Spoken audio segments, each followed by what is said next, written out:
Welcome to Extraterrestrial Reality. Well, Sunday the 20th was considered the Global Disclosure Day, according to the New Paradigm Institute, which is a group that's headed by the prominent UFO disclosure advocate and attorney, Danny Sheehan. And as part of that, yesterday they had a video, they had a Zoom conference where they were talking to different people, including the retired Army Colonel Karl Nell, who I talked about last year. I remember he was actually originally mentioned last year in the Debrief article that had interviewed David Grush, had profiled David Grush last year, and he stood by Grush. And also, I did an interview last year with Jason Schertz of the YouTube channel Beyond Strangeness, and he did a great show about Colonel Karl Nell and why, when Colonel Karl Nell tells you that there's no question that there's an alien presence here on Earth, you should be listening, because this guy has an impeccable background. And that was I'll leave links for that too.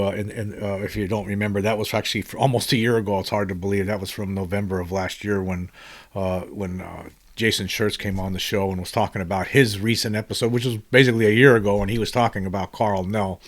And he's been talking about reverse engineering programs, crash retrieval programs, and that it's time for people to wake up. It's time for the Congress to do something. It's time to get us over this hump and disclose the truth to the world about the reality that we are not alone. And anyway, I just want to play this little clip here from yesterday. It was posted on Twitter by Disclosure Diaries via the New Paradigm Institute. And this was Karl Nell talking about this, and it's very, very interesting. Lou said, and Ross alluded, progress on this topic would not be possible without the support and grassroots efforts of the folks that are participating in this chat and the folks that are in your guys' orbit. And so what actually is this topic, right? And Ross and Lou also have alluded to this. Non-human intelligence exists. Non-human intelligence has been interacting with humanity on this planet. This interaction is ongoing and it's not new. And there is zero doubt. But you already knew that. So how do we go about convincing other people that this is the case? Particularly people that aren't necessarily privy to all the information that some of us may otherwise be. And so there's three principal lines of effort, three principal sources of data. There's essentially the first principles argument, which basically says, counter to common belief, that life is common in the universe. How do we know life should be common in the universe? There's 20 billion sun-like stars in the universe. The sun is a population 1 star. There are planets like this, there's stars like the sun that are 5 billion years older than the sun. That's plenty of time for other civilizations to evolve on these other planets. There is recent scholarship that says that life evolved on Earth in the Hadean era. The Hadean era was before the crust even cooled. There's recent scholarship that says that microbes have been found in terrestrial rock that have dated to 2 billion years ago, essentially in stasis. So life evolved here very quickly. There are many, many planets like the sun, and there are many, many planets that are much older than the sun. People that would argue that life is uncommon have to justify that proposition more than anyone would have to justify the fact that life evolves very quickly. The second point is faster than light travel. Everybody says faster than light travel is not possible. This is false. Miguel Alcubierre, a postgraduate student at the University of Mexico in 1994, solved Einstein's equations for an effective faster than light mechanism. NASA has investigated this. Everyone accepts his solution as valid. His solution requires negative energy. In 1960, quantum physics demonstrated or predicted the reality of negative energy. In the 90s, the Casimir effect was demonstrated in the laboratory. The Casimir effect demonstrates negative energy. The expansion of the universe, which is caused by dark energy, is negative energy. So we have a solution to Einstein's equations that allow effective faster than light travel. We've got the existence of negative energy proven. This isn't an engineering solution. This isn't a means where we can go and do this, but theoretically it's possible. And this is not argued by modern scholarship. So from a first principles, life is more than likely common, and we know that Einstein's equations support effective faster than light travel. That's the first principles argument. The second is the testimonial. Perhaps there are people out there that may know more than some of us might know, including people that have been in the intelligence community, such as myself. So we can look at several presidents, Barack Obama, President Trump. They both said UAP are real. We can look at, as was mentioned earlier, Chris Mellon, Dave Grush, Lou Elizondo have said non-human intelligence is real. We can look at Lord of the Fleet, Lord Hill Norton, a chief of the defense staff in the United Kingdom in past years, have said UFOs are real. We can look at the first Earl Mountbatten of Burma in the United Kingdom again, that have said UFOs are real. We can look at the chief of the Canadian Defense Ministry, Paul Hellyer, who have said non-human intelligence is real. We can look at Haim Eshed, who is the Israelis' father of their space program, who has said non-human intelligence is real. All these people and more would be in a position to know. Then we can look at the evidence, the data. You've seen the videos, the FLIR video, the gimbal, the go fast. A lot of people probably don't know Gordon Cooper, one of America's 7 Mercury astronauts, chased UFOs over West Germany in 1951. He testified to that fact before the United Nations in 1978, analogous to the David Fravor Tic Tac incident. We can look at the UFO incursions over the Northern Tier ballistic missile early warning sites in the 70s and the document supported and testimony supported readiness status change of our ICBMs in the 60s at Malmstrom Air Force Base, where many missiles were taken offline by a UFO. The analogous thing happened in the Soviet Union contemporaneously. In their case, the missiles were brought online. There's an agreement between the United States and, at the time, the Soviet Union, intending to reduce the threat of nuclear war, that talks about each party notifying the other if UFOs are impinging on their warfighting systems, because this was recognized as a fact. There's documentary evidence, the Twining memo from 1947. General Nathan Twining, future Chief of Staff of the U.S. Air Force, wrote a memorandum that said the UFOs are most likely extraterrestrial. There's official Australian documents declassified on the National Archives of Australia from 1971 from their defense attaché that made a formal assessment of the United States' interest in UFOs, the reality of that, and the fact that the US was investigating anti-gravity programs in concert with looking into UFOs, a conclusion that would make no sense unless the reality of this topic was demonstrated. So some people say, well, if this is real, why don't they fly over the White House or something? Well, in 1952, UFOs flew over Washington, D.C. over 2 weekends. There were radar visual sightings, there were air-to-air intercepts, and it created the largest press conference since World War II up to that time. People say, well, why don't they just land during the middle of the day? Well, that happened in 1994 at the Ariel School in Rua, Zimbabwe, where UFOs presented themselves with beings and occupants on the ground, witnessed by numerous children. The exact same incident happened in 1966 in Westall, Australia. The people that witnessed those events are still alive, and they continue to state the assertion of that being a factual occurrence. So these things taken together, along with much other evidence, suggest that this is absolutely true. And I'm speaking to you today to tell you that there is zero doubt this is absolutely true. I know this personally. So the way to solve this problem is to motivate the grassroots. Political activism is the solution to restoring proper oversight, developing a process for responsible disclosure, and advancing society through the efforts of that process. So I salute you for your participation in this event. Again, I thank New Paradigm Institute. I'm humbled to be able to address you and participate with you in this historic occasion, and I wish you the best. God bless. Well, there you go. As he said he knows personally He knows personally, and this is someone with someone who has the background of a retired Army Colonel Karl Nell, who tells you that he knows personally that this is real, that there are non-human intelligent beings interacting with the human race. If he's telling you that, then you should take note. That means that that's the truth, and actually, as we all know, it is the truth. I mean, anybody who's done the research and plus all the proof we've been talking about recently, it shows what's going on here, and I think this was really interesting. I also found interesting a quote here or a tweet or from Matt Ford from the Good Trouble Show with Matt Ford.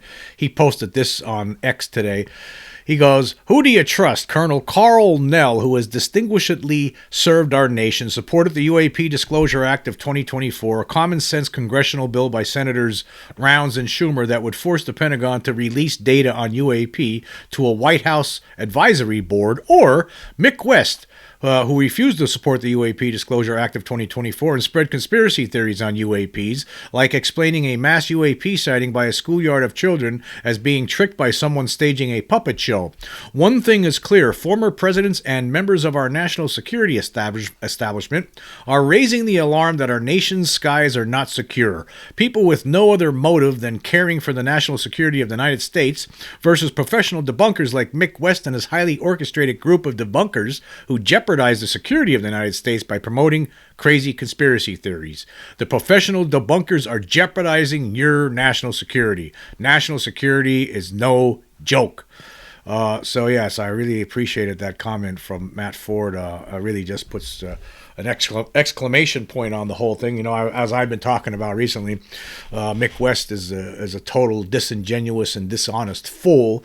I've pointed it out in numerous different ways in recent episodes, and I'm going to continue to do that because it's these people like him, like Mick West, who for some reason they get all the attention when really they're the ones that for some reason news stations reach out to for comment when there's incredible reports of UFOs or interactions with alien beings, and he comes in and just throws a wet blanket on the whole thing with bogus assertions that make no sense, and there's no research done. All he does is issue proclamations. And here we have someone like the retired Army Colonel Karl Nell, who says he knows personally that there's an alien presence here. That's what he's saying. So who are you going to believe? Who are you going to believe? The debunkers who issue everything via proclamation? All of their research is just done by sitting back in their chair and just saying they don't believe it, and we don't need even to do any research, because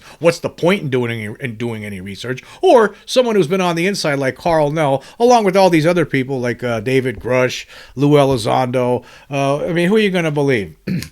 But anyway, he's talking about also in that post, he talks about the UAP Disclosure Act of 2024, which unfortunately was gutted because of special interests. There were certain people in Congress who, like Mike Turner, who received big-time campaign contributions from defense contractors, and then therefore they take orders from them. They don't care what the people want or what the people should be, or they don't care about letting the people know the truth. They care about how much money they're getting into their campaign coffers from the defense contractors. That's what they care about.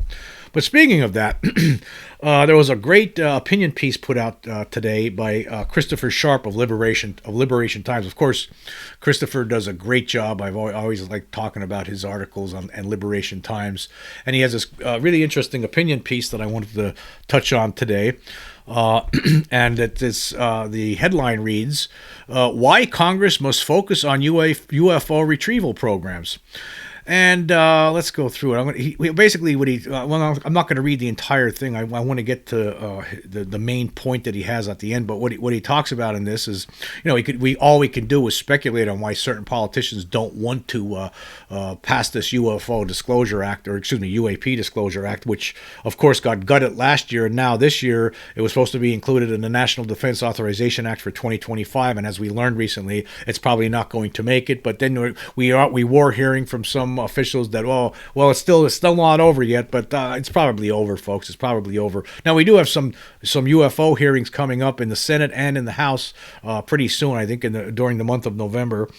So that should be interesting. But what Christopher Sharp is talking about here, instead of Congress trying to pass legislation for UFO transparency matters, instead of wasting their time, because it doesn't seem like they're able to get anywhere, instead of doing that, how about they just start holding hearings like they did back in the 1970s in the Senate with those church committee hearings, which led to a whole bunch of revelations with regard to what the CIA, FBI, NSA, among others, what they were doing back in the from the time that FDR was in office all the way up until the early 70s when Nixon was in office. And they uncovered things like MK Ultra, like all those hearings. There was well over 100 hearings as part of those church committee hearings, and also subcommittee hearings. It showed that these agencies like the CIA and the FBI were abusing their powers. That's what they were doing. And here was a article. This was put out. This is from the United States Senate. Well, the Church Committee was this group, was named after Frank Church. He was the chairman of it, and that's why they call it the Church Committee. And basically, it was in 1973, according to this Senate document, it says the Senate Watergate Committee investigation revealed that the executive branch had directed national intelligence agencies to carry out constitutionally questionable domestic security operations. And in 1974, Pulitzer Prize-winning journalist Seymour Hersh published a front-page New York Times article claiming that the CIA had been spying on anti-war activists for more than a decade, violating the agency's charter. Former CIA officials and some lawmakers, including Senators William Proxmire and Stuart Symington, called for a congressional inquiry. And then later on, for that investigation, the committee faced a formidable task to conduct a wide-ranging investigation of the nation's most secret agencies and programs, and based on those findings, write a detailed report including legislative recommendations. All of this work was to be completed within 1 year, but it was later extended to 16 months. And then the outcome of it was, after holding 126 full committee meetings, 40 subcommittee hearings, interviewing some 800 witnesses in public and closed sessions, and combing through 110,000 documents, the committee published its final report on April 29th, 1976. Investigators determined that, beginning with President Franklin Roosevelt's administration and continuing through the early 1970s, intelligence excesses at home and abroad were not the product of any single party, administration, or man, but had developed as America rose to become a superpower during a global Cold War. Intelligence agencies have undermined the constitutional rights of citizens, the final report concluded, primarily because checks and balances designed by the framers of the Constitution to assure accountability have not been applied. In a separate appended, well, we're not going to read the appended review, but I'll leave the links for all these things so you can check it out for yourself. But the final report did include 96 recommendations, legislative and regulatory, designed to place intelligence activities within the constitutional scheme for controlling government power. The committee observed that there is no inherent constitutional authority for the president or any intelligence agency to violate the law, and recommended strengthening oversight of intelligence activities. The Church Committee's thoughtful and careful investigative work, which earned it the respect of many members of the Senate, ultimately led to reform efforts throughout the intelligence community. Okay, now according to Christopher Sharp, maybe that's how this UFO issue should be handled in Congress. Rather than trying to force through UAP disclosure acts, maybe they should try a different tact and just start having one hearing after another, just hold many hearings, and so this way the public gets it's the way it is right now. You have one hearing, a couple hearings a year maybe, and then everyone forgets about it. Why don't you do something like they did back in the 70s with this? Anyway, let's see what he says here. Sharp writes, to achieve any meaningful transparency through hearings rather than legislation, which Congress seems ill-equipped to handle at the moment, Congress must concentrate its efforts and hold frequent, focused hearings on retrieval missions. In other words, we can no longer settle for yearly hearings that generate a few headlines and then fade away. What we need are church-style committee hearings with real depth and accountability. To truly uncover the core of these retrieval programs, Congress must begin by focusing on the CIA. Testimony under oath should be obtained from current and former officers in key divisions involved in retrievals of alleged non-human materials, including the Directorate of Science and Technology, particularly the Office of Global Access, the Directorate of Operations Special Activities Center, especially its Maritime Department, previously known as the Maritime Branch, the Directorate of Analysis, previously known as the Directorate of Intelligence, and the Weapons and Counter-Proliferation Mission Center. Key witnesses, such as former CIA directors and deputy directors of the Directorate of Science and Technology, could provide crucial insights into alleged exotic material retrievals, enabling congressional hearings to cut through the layers of secrecy surrounding these programs. Congress must now take bold, decisive action if its members are truly committed to uncovering verifiable answers and breaking through the intricate layers of secrecy. A thorough forensic investigation into retrieval programs is necessary, examining them from top to bottom while protecting sensitive national security platforms from public exposure. Once the details of these programs are exposed, such as the transfer of materials to defense contractors and national labs, the full scope of material analysis and reverse engineering efforts can be revealed. This transparency would allow us to delve into the analysis of exotic materials, moving from the question of unknown origin to the possibility of non-human origin. Furthermore, it would address a critical flaw by limiting these programs to small, insulated groups of insiders. Progress has been stifled, while adversarial nations may be advancing in secret on a much larger scale. Yes. Now, there's a lot more to that article. That was just the tail end of it.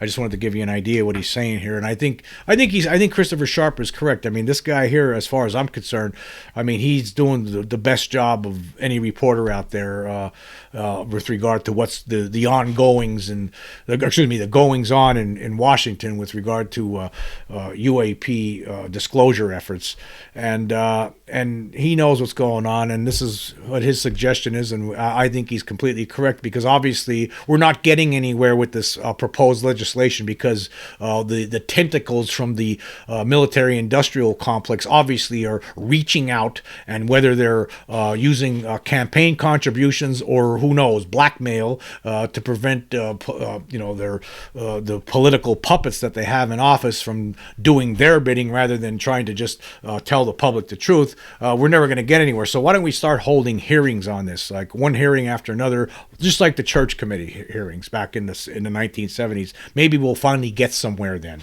because obviously what's happening here, I mean, we had the UAP Disclosure Act got gutted for 2024, and now it looks like there's nothing going to happen for 2025 when it looked like we were about to have it. So I think Christopher Sharp is correct here. I think this is a good plan, but will they do anything? We got to get louder, like Karl Nell says.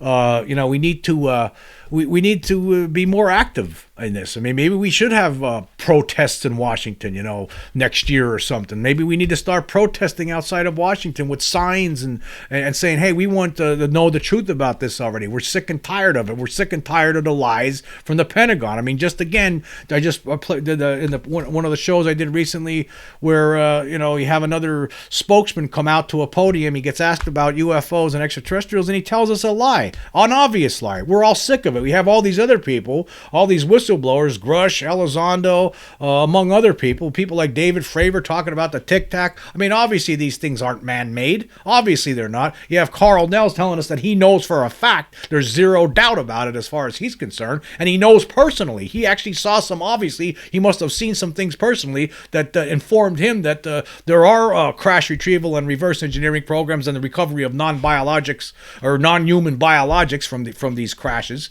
So obviously something's going on. So I'm sick of it. I'm sick of the debunkers. I'm sick of the people from the Pentagon lying about it. And maybe that we just need more activism. More people need to get involved. I mean, I know we're in the middle of this presidential election. Thankfully, it's coming to a conclusion. It's only 2 weeks away. Hopefully, when that gets over with, we could start trying to focus, get the Congress's focus back on this. Maybe we should try to, contact your Congress people. Tell them you want hearings on UFOs. You want the truth about UFOs. And the alien presence here that the Pentagon has been lying about all these years. We want to know the truth, right? And we're sick of it. We're sick of it. The whole world needs to know about this, right? And it's time that we get over this hump. Anyway, I also want to point out going to have another. For those who have been participating in my Spotify polls recently about which of the debunkers, I've been listing different debunkers for the last several podcasts. I've asked 5 or 6 podcasts now. I'm not exactly sure, but just if you go to each separate podcast, there's a poll on each one, and I'm asking whether certain debunkers in each of those polls are whether they're stupid or lying when it comes to the UFO / NHI phenomenon. And today's debunker that we're going to have in there is Seth Shostak. Of course, Seth Shostak, one of the gurus of the SETI Institute cult. I'm going to ask the question on whether Seth Shostak is he lying or is he stupid. And then later this week I'm going to be doing an episode where I go over the different debunkers that I have listed in those polls and go over each of them and also provide my opinion on whether this, like for instance, is Seth Shostak, is he stupid or lying? What do you think? I'd like to know, and we'll talk about it in an episode upcoming, and I'll also provide whether I believe he's stupid or lying. Because there is, like I've been pointing out, right? These people, like especially these people that are on TV and in high positions in different organizations and are well known. Either when it comes to this subject, either they're stupid or they're lying. There's no other choice. But anyway, I'm going to be doing an episode about that before the end of this week. But anyway, I want to say thank you all for joining me today. Until next time.